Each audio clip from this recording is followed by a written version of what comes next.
I'm Kirsty. I wanted to talk a little bit about my recovery journey and working with Rob since last March.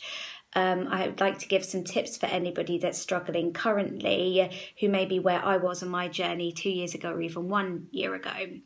When I first started working with Rob last March, I think that I thought I was further along in my journey than I actually was.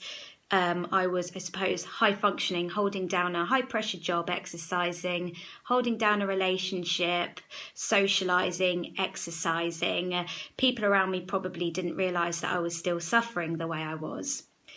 Working with Rob helped me to further break down my irrational beliefs to remove some of the anxiety. I was taking 125 mils of sertraline at the time. I'm now down to 25 mils of sertraline. Since working with Rob, I have bought a house with my partner, something that I desperately wanted to do, but my OCD was holding me back from.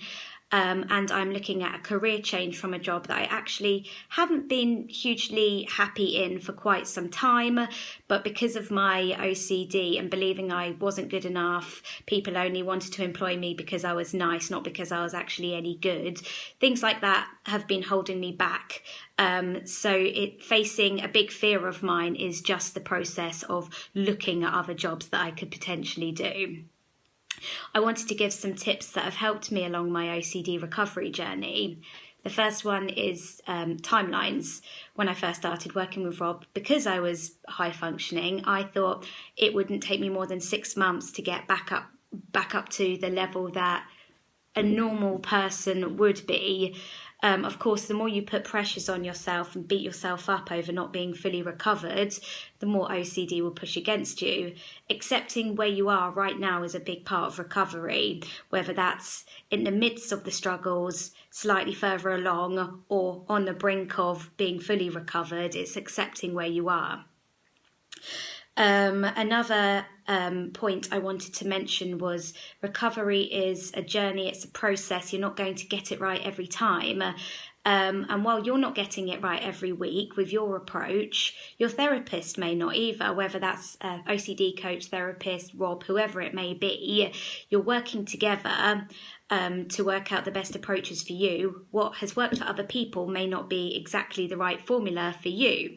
And the formula for 1 week to help you feel a bit better could vary to the formula required for a month's time. It's not always consistent, and your journey will go up and down. You'll still have spikes. Doesn't mean that you won't get back to where you were a few weeks ago. And it's in knowing that, and after seeing that a few times, it makes the periods where you do spike just that little bit easier each time. I hope that makes sense. Another thing that has helped me is not having to respond to the OCD thoughts in a specific way. It's embracing that moment of confusion when you get the thought. You kind of, at a certain point in recovery, know it's OCD. You don't want to reassure yourself. So in that moment, it's just thinking, I'm confused, I don't know what to do with this. And for me, holding on to that moment and accepting that has weirdly helped.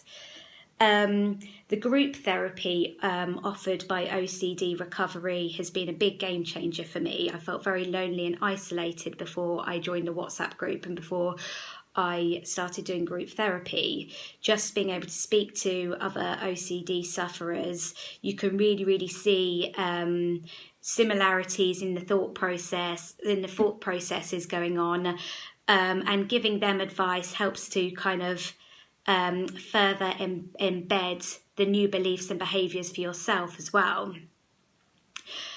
So I hope those points have helped. One last thing I wanted to mention actually is mental rumination as a compulsion.